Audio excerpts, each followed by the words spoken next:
Welcome to Technology and Security. TS is a podcast exploring the intersections of emerging technologies and national security. I'm your host, Dr. Miah Hammond-Errey. My guest today is Professor Edward Santow. Ed is an industry professor for responsible technology and co-founding director at the Human Technology Institute at the University of Technology, Sydney. He serves on numerous federal and state advisory boards, including the Australian Government's AI Expert Group. He was the Australian Human Rights Commissioner for 5 years, from 2016 to 2021. He is also well known for his career in legal research, public advocacy, and private practice. He has received several leadership awards and is a fellow of the Australian Academy of Law. It's a real pleasure to have you on the pod. So great to be here. We're coming to you today from the lands of the Gadigal people. We pay our respects to elders past, present, and emerging, and acknowledge their continuing connection to land, sea, and community.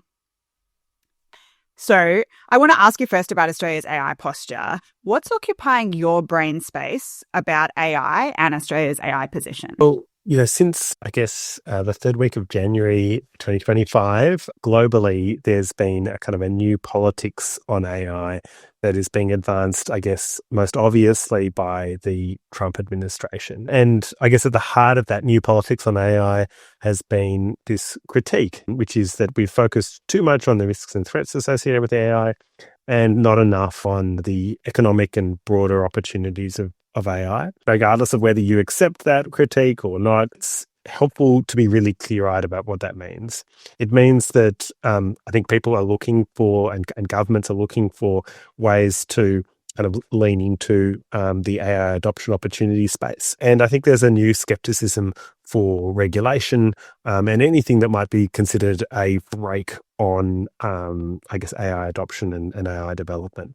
I think what that means for us here in Australia is that we need to find our own space in that. So we need to re-articulate what is very important about a balanced approach. That is really interesting because a few months ago, there was a global study released, as you would well know, which ranked Australia last out of 47 countries in believing that AI benefits outweigh the risks. And on the other hand, we're also referred to as early adopters. What do you think is happening here in the way that Australians see AI and what that might mean in the global context? Yeah, so by developed country standards, Australia is right at the very bottom of the list when it comes to trust in AI. And there are, in fact, lots of different research methodologies that all come to the same conclusion. I think what it says is that Australians have taken a kind of a dim view on where AI has gone wrong. And I think Australians also feel that perhaps we don't quite have effective guardrails in place. Your second point is true, though, Miah, and that is that Australians tend to lead into innovation. We are often early adopters, and it's almost impossible to reconcile those two positions. But to my mind, I actually think they can be reconciled because I think Australians are just practical. They kind of go, well, yes, we see the opportunities, but we also see this problem, which is that along with those opportunities, the risks haven't properly been addressed. Do you think we're making enough headway in addressing those risks and concerns? Yeah, it's such a good question. So I think we're doing two things simultaneously to address this problem of community trust or mistrust in AI.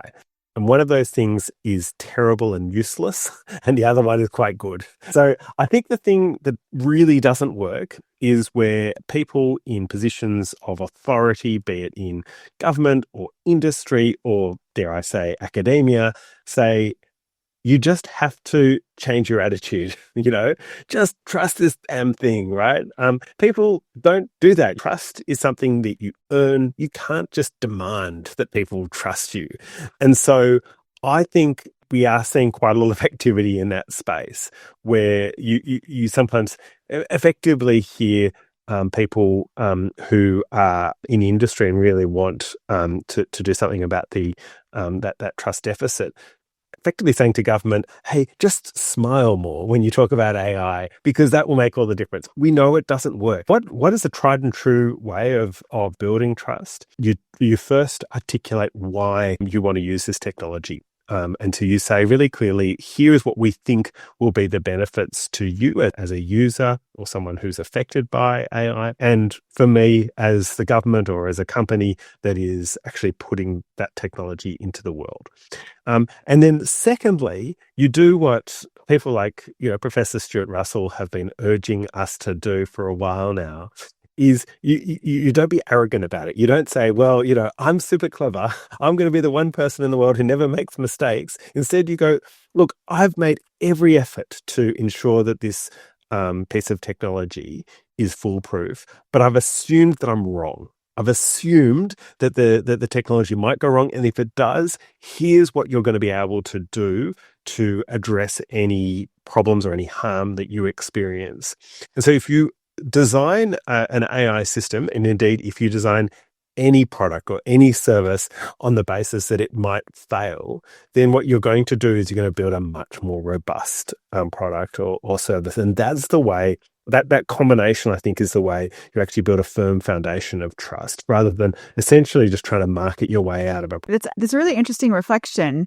Do you think big tech is doing enough to earn the trust of Australians? It's a good question. And I don't think it's possible just to say, we're just traveling in one direction, because I certainly am seeing government and the tech industry doing both the good stuff that I've just referred to, but also some of the bad stuff as well. I do think we need to get past this idea that all regulation in this space is either good or indeed all regulation is bad. If you're simply a cheerleader on one side of contest, then I think you're doing a great disservice to the Australian community, but you're also never going to shift the dial, I think, on those things like community trust, which is so fundamental to increasing AI adoption. So I guess what I would like to see tech industry do a bit better, and frankly, I'd like to see government do this a bit better as well, is to kind of forcefully, this might sound like a paradox, but forcefully kind of advocate for the sensible middle ground that Australians occupy on pretty much every major issue of the day, which is that we want to take a balanced approach. We want to understand what the risks are. We want to understand what the opportunities are. We want to lean into the opportunities, and we want to make sure that the risks are addressed, rather than that kind of much more you have to pick a side approach, which I think is not rational, but also not helpful. We are recording in June, so last month we had a change of minister in industry, innovation and science. How do you think Tim Ayres will position Australia, and what's really important for us to focus on? I'm very bad at predicting the future. I've got a terrible track record, so I'll base this on what he's said so far. I think that the new minister, Tim Ayres, has been very clear in saying that he wants to kind of foster good AI adoption, and I think that's right. I think he's linked it to the agenda that the re-elected Albanese government has been prosecuting hard on productivity. And he's particularly emphasised the point that this is something that needs to be done kind of hand in hand with workers, with employees. I think that last point is so important. My colleagues Davis and Llewellyn-Spink have been doing some really deep work with different employee groups over the last bit over a year. Also working with Peter Lewis at Essential Research. And what that shows is that employees in Australia are actually very open to the use of artificial intelligence in their workplaces. What they object to is this idea that sometimes they feel like invisible bystanders, and that was the name of our report when this sort of new technology is introduced. What they said to us more positively is, actually, when we can see there's a kind of a big technological transformation that is sort of starting to be rolled out, we can actually help make sure that that is a success.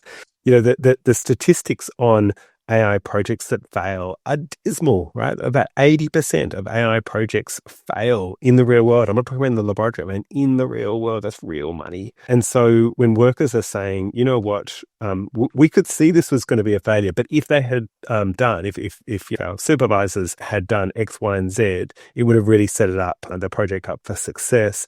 I think we should listen to them.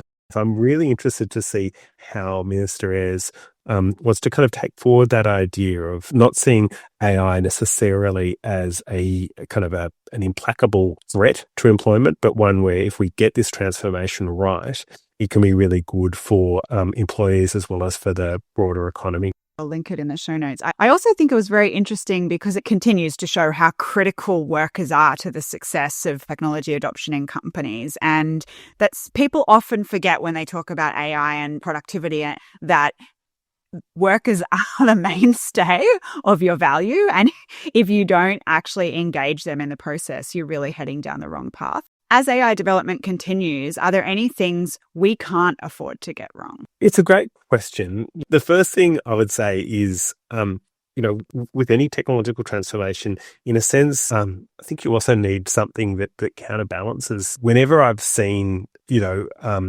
really, really great project that relies heavily on AI that fits in that 20% of successful AI projects, one of the things I'm always struck by is that not only have they got the technology right, they've got the non-technology right as well. So when you are, I guess, investing in, an AI project, often what you need to do is invest just as heavily in the thing that sits alongside that.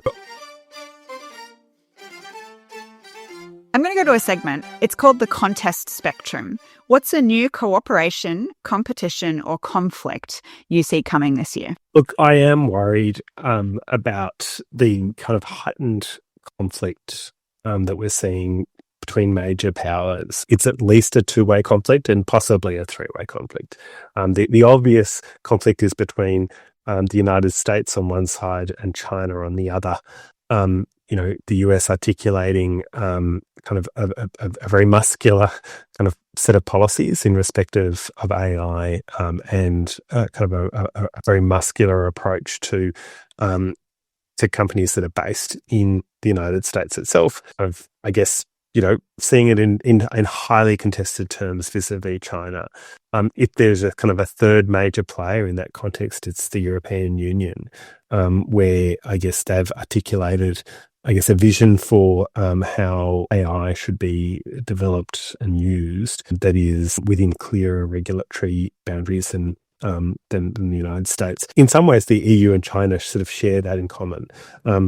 China, has very strict regulation on technology and many, many other areas. It may be that some of that regulation is different from laws that we would develop in a liberal democracy, but it's not an unregulated space. So we can see that kind of contestation continuing to build over the course of 2025, and we saw that right at the outset of the year at the AI Action Summit in Paris in February. I kind of worry that it kind of suggests that there is sort of one extreme view that we have to kind of subscribe to that is the best view, whereas I actually think none of those three jurisdictions articulates, I think, a really good position to adopt when it comes to AI policy, and certainly not for Australia. I think Australia tends to be much more in the pragmatic middle, and I think that's where we should remain. Let's go to your book. It's called Machines in Our Image, The Need for Human Rights in the Age of AI, and it was co-published with Daniel Nello. It's now 9 months old, which in AI terms is an eternity. You presented some utopian and dystopian futures. What are we getting right and where can we do better? Yeah, so when I talk about my utopian and dystopian visions, I often say that I feel like I'm living in a fever dream because those visions kind of are forced to coexist in ways that are really uncomfortable, but it is the reality, right? Like, the things that excite me as a human rights lawyer are things with AI, like, the ability to use AI for people with disability to make the world more inclusive, to make it more accessible, for blind people to hold up a smartphone and for that smartphone to be able to tell that blind person, everything around them, allowing them to engage much more autonomously. That is super exciting. And at the same time, the same technology is being used in various places around the world to perpetrate terrible repression. And we can see with facial recognition technology, when it is misused, that can cause terrible, terrible harm. it's really hard for me to kind of weigh up those two things. Like, are we getting more right than wrong? I think we are probably getting more right than wrong. I think the vast majority of companies want to do the right thing, and certainly don't want to cause harm. But in a sense, that ledger is, I don't think is determinative. I think too often I sort of find myself participating in these debates, which make me kind of want to chew off my own fist, because someone will say, with enormous excitement, AI enables this wonderful thing. Don't you love that thing? And I go, yes, I love that thing. And they go, well, it's like, having a balanced investment portfolio. Then you have to accept that AI is also causing all of these harms as well. And that's just not the way the law works, but it's also not the way common sense works either, right? Like, why would we have to accept some unnecessary harm on the basis that the technology in question can also deliver something that is genuinely good? I think we can do better than that. I think we can sort of lean into those genuinely exciting elements of AI while pushing back against the risks and threats. So there's so many fascinating intersections here where AI does seem to sit outside so many of our existing legislative frameworks, even though they could be applied. Why do you think that is? I mean, part of it is some really good lobbying by some people in the tech industry who've kind of called into question whether existing law, the vast majority of which is technology neutral, applies to AI. And I think what they've sometimes done is that they've extrapolated from something that is highly unusual, like self-driving cars, and said, "Oh, well, all AI is like that." And actually, that's just not true. I can accept that there are some kind of products and services that rely heavily on AI, and self-driving cars might be a good example, where the existing law basically doesn't, needs to be updated at the very least to kind of properly address that particular scenario. But the vast majority of uses of AI are nothing like that at all. They take an activity that we've always been doing or have been doing for many, many years, and they just create a new way of doing it. And what our law basically says, so to give it a human rights example, our anti-discrimination law says you can't discriminate against someone on the basis of their sex or their gender or their race or their age. And it also says, I guess, impliedly, that we don't care whether that discrimination happens because you're a human who has bad intent, or whether you are using a piece of technology that has been designed poorly. It is just as unlawful if you discriminate using either of those methods. But we've kind of found ourselves in this situation where if it's the human doing the bad thing, we kind of go, well, it's clearly unlawful. But if it is an AI system that has led to this unlawful outcome, we start to kind of stroke our chins and we say, oh, isn't this an interesting ethical question? And we go, no, it's not an ethical question at all. And it's not particularly interesting. It's definitely a legal problem. And we should continue to categorize it that way. I agree.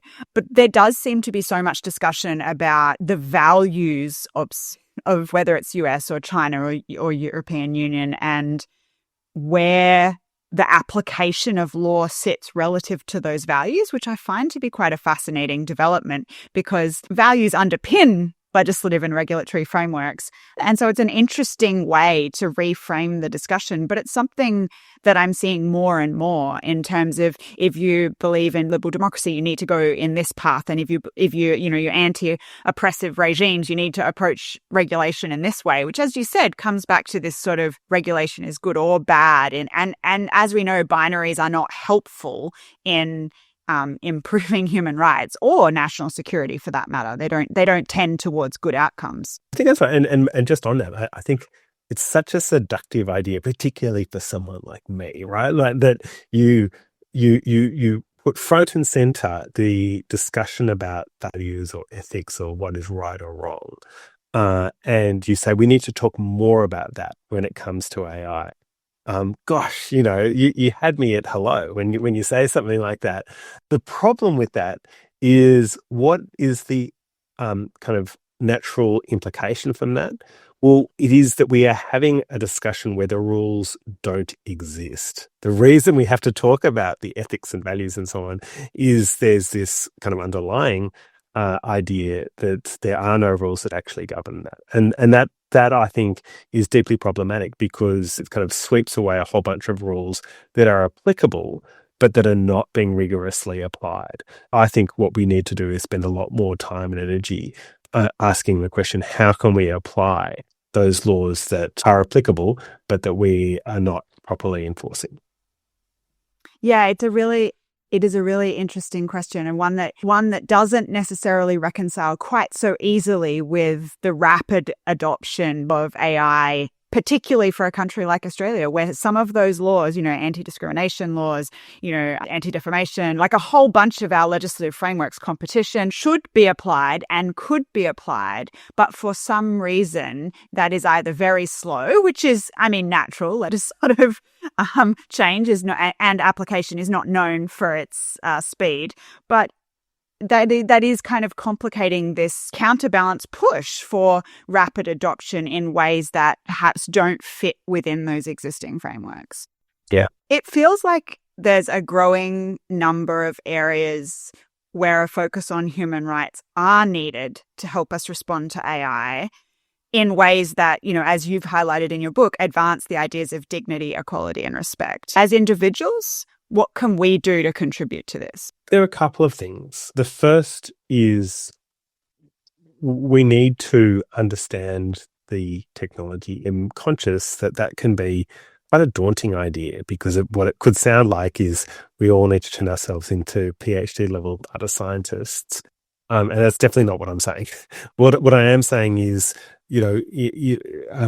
previous generations were taught mathematics, even when they weren't very good at mathematics. When I was at school, maths was compulsory right up until the bitter end in year 12. And I remember teachers saying, you need to understand this because mathematics describes so much of the world around you. The buildings that you go through, or that you work in or you live in, they won't stand up unless you understand some pretty basic mathematical principles or fundamental mathematical principles. So increasingly, our world is heavily influenced and in some ways partly defined by the ways in which we use artificial intelligence. If we were to remain kind of completely kind of ignorant about how that works, then we will continue to understand AI only by reference to metaphors that are increasingly kind of becoming problematic. So when we talk about AI in kind of anthropomorphic terms, where we describe it as if it were a person or an animal, we're doing that because we don't understand it properly, right? We're doing that because the only way we can understand it is by reference to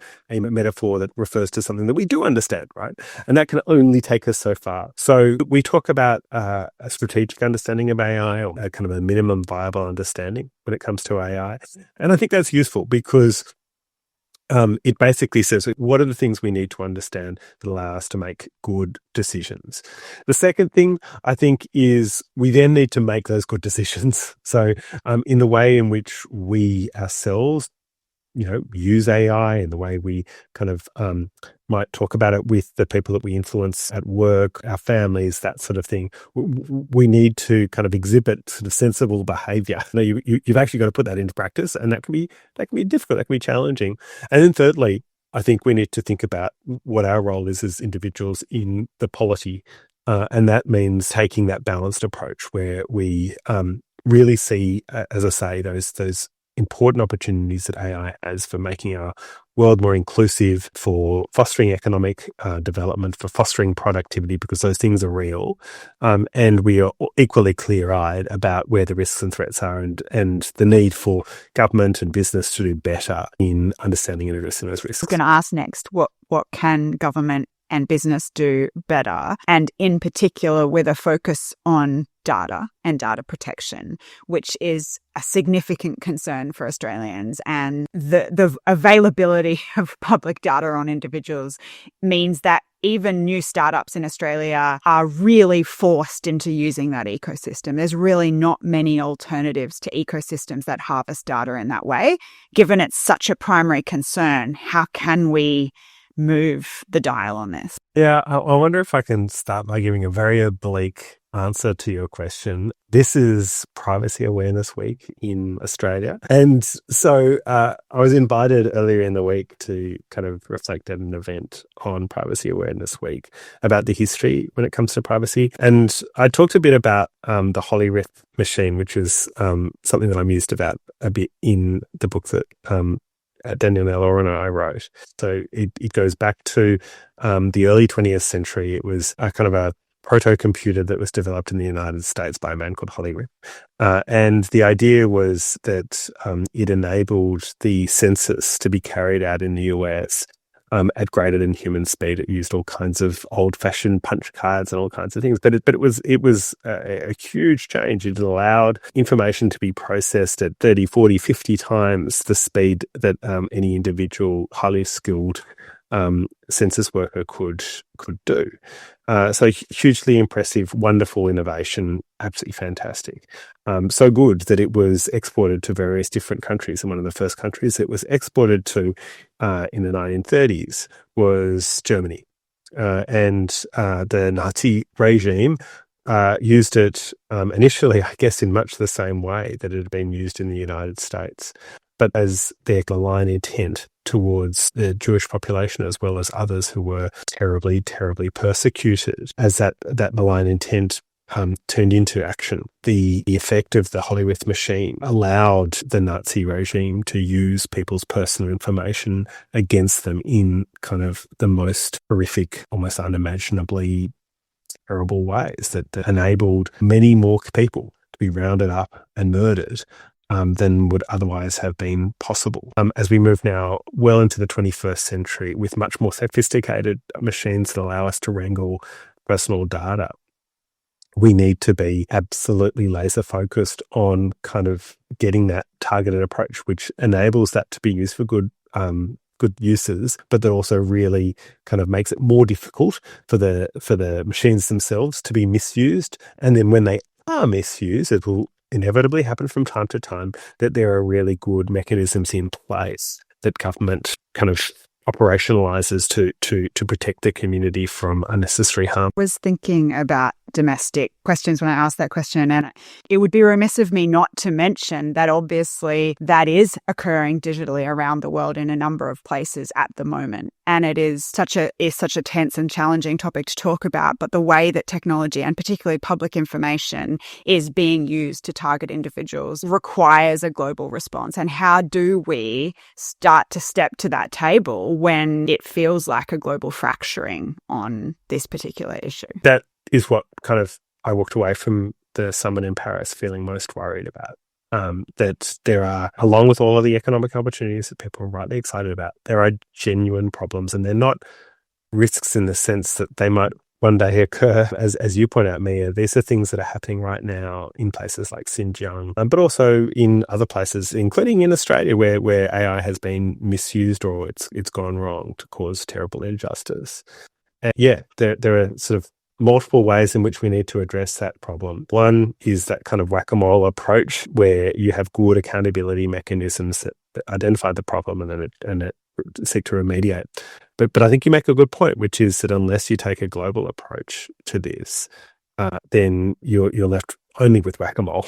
And that's a losing battle, right? And so it would be so much better if we were kind of living in a world where the prospect of achieving global consensus on issues that really matter to us as humanity were greater. I think we need to recognize that reality, do what we can in today, and try and shift that for the future so that there is a greater prospect of taking the kind of global action that is necessary to address those threats more holistically. Maybe I'd make one more point. It's that's probably a bit bleak because there is great work that is happening internationally. But if you think about some of the good work that's being done on international technical standards by the ISO, IEEE, and other bodies, that's actually really, really positive. It tends to be civil society expert and sometimes industry led, and that's a good thing. Does it fully solve the problem? Clearly not. But there is good work that is being done internationally, notwithstanding that it's a much more contested space.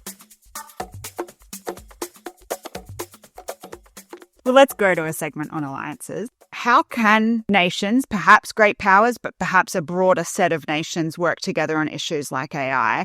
And what alliances will be most important for Australia in relation to AI? I mean, one thing that gave me hope from the AI summit was there was one thing where countries did almost universally agree, and that was the idea of public interest AI. The Public Interest AI initiative, which was particularly driven strongly by the French government, but lots of other countries contributed to. I think that ended up with an initial endowment of about 500 million euros. The idea is that over the next 5 years that will be added to by about the same amount every year. And that spoke to me to, I guess, this understanding that we do need to do more in that positive space. And so the fact that countries did come together quite positively on that gives me a bit of hope. I want to go to another segment. What are some of the interdependencies and vulnerabilities of AI you wish were better understood? I mean, I think when we talk about AI, too often we think about it as something that is disconnected from humans. And to kind of repeat the quotation that's been used many times before, AI is actually just humans all the way down. When people talk about AI as synonymous with automation, I guess what they're doing is that they're taking the human out of the picture in a way that really reduces our agency, our ability to actually kind of determine our future. And that's not true. Most AI systems preserve a very important role, or maybe even a series of roles for humans if we take them. And so the kind of the interdependency there is really the kind of human and the machine. And it becomes a vulnerability if we're just kind of handing over the keys to the car to the machine, where what we really should be doing is thinking about how we can operate in a kind of a more symbiotic way. What do you see as the most interesting or concerning technology and security trend? I think it's a very long trend, but I think this idea that we just need to kind of give humans more and more opportunities to opt out or to kind of exercise some kind of control or oversight over the way in which our personal information is being used. I think it's such an overstated part of the solution.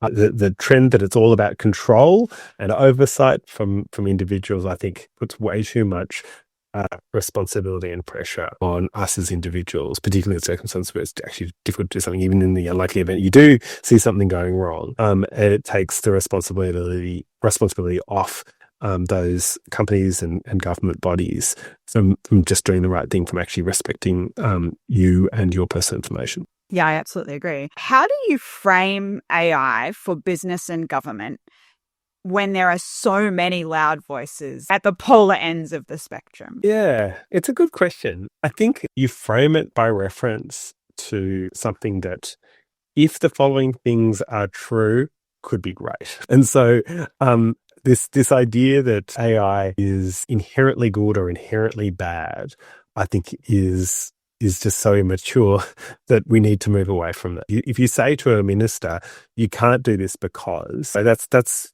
pretty limiting. But if you say you can do this if, then I think that's a much more kind of empowering way of offering kind of a way forward.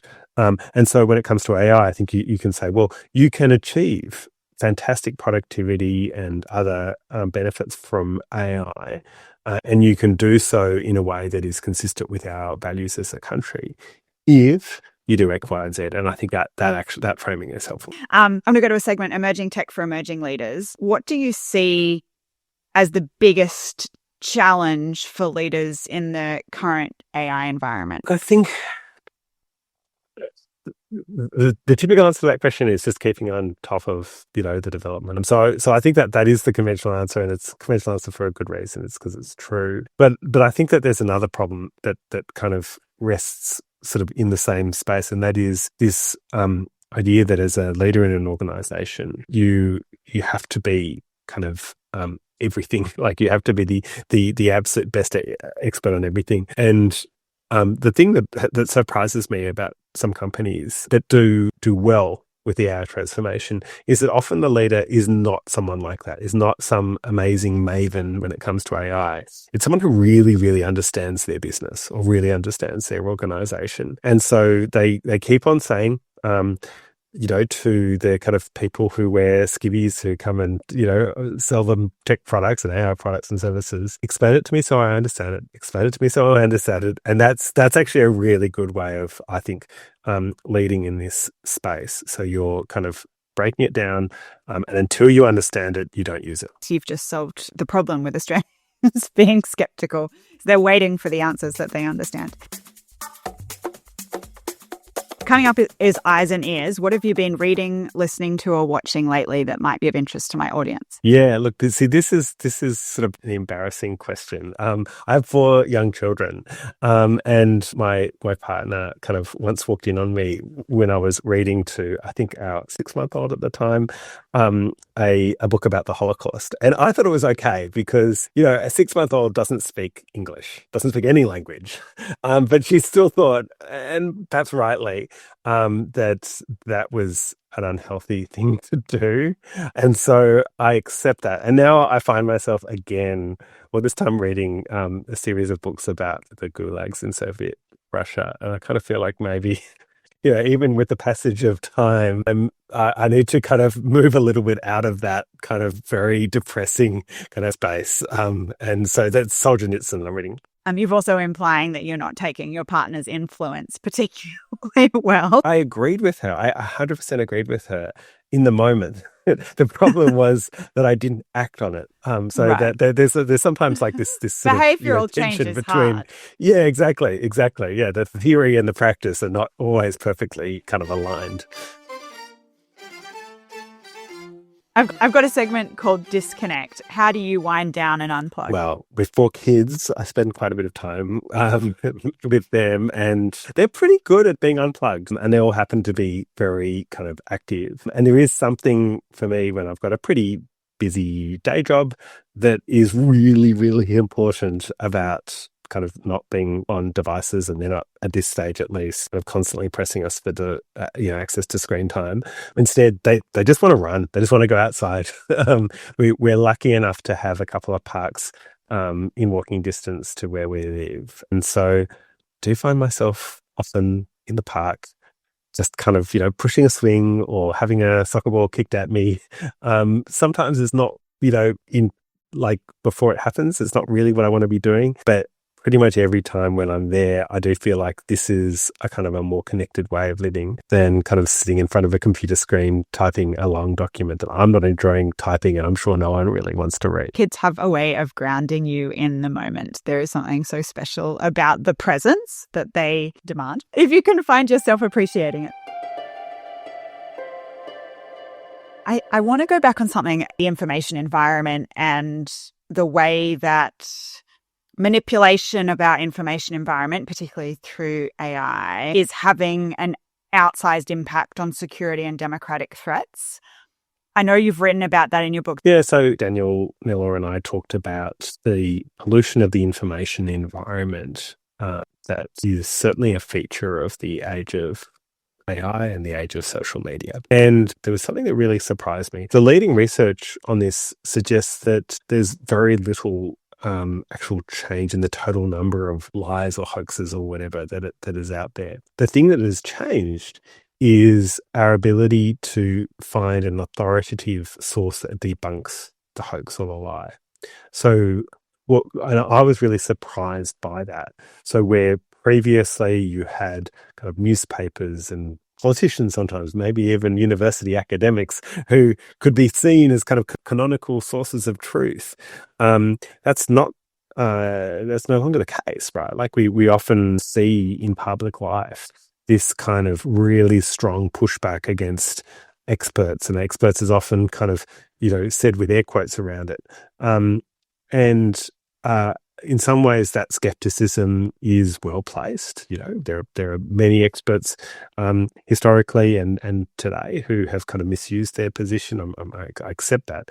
But there are many more that have not. And so this idea that a lie or an untruth is increasingly difficult to debunk, I think is terrible for our polity and something that we need to do better at addressing. Where we're left is a really bad place, which is a polluted information environment where mis and disinformation can thrive and can influence people into a skewed view of how the world really is. It's such an important point, because what we're effectively saying, what you're saying here, is that the old gatekeepers, academics, newspapers, politicians, they gatekept information. We've replaced them with an inability to verify truth. We're no longer able to come to consensus on shared facts. And to me, that's an existential democratic crisis. If we can no longer share fact and experience together, how can we create unity and consensus and deliberate and have a democracy? I think it's a problem we're going to have to confront. And unfortunately, I think we need to do it very quickly, which is why I wanted to get your thoughts on where can we go now? If you've got a domain, let's call it social media, where it's a source of critical information for many, many people. It might be the primary source. For some people, it's the only source of critical information that they don't experience through their own eyes about the world, about politics, about companies, about the rest of the world. And it's largely kind of unregulated, the truth or otherwise of what's said there. And you contrast that to newspapers and TV news and even a lot of online news, where there is regulation. It's imperfect, right? But there are genuine consequences that arise where a kind of a lie is peddled in those places. And that seems to me to be a very strange situation for us to accept. And I think, while I accept that it's not a popular view in the world, and certainly not in the US and not particularly popular here in Australia, I commend the Australian government prior to the election on having an attempt to address that problem. It didn't succeed. I think they need to have another go. Ed, thank you so much for joining me. It's been a real pleasure to chat. Thank you. Thanks for listening to Technology and Security. I've been your host, Dr. Miah Hammond-Errey. If there was a moment you enjoyed today or a question you have about the show, feel free to tweet me at MIAH_HE or send an email to the address in the show notes. You can find out more about the work we do on our website, also linked in the show notes. If you like this episode, please rate, review, and share it with your friends.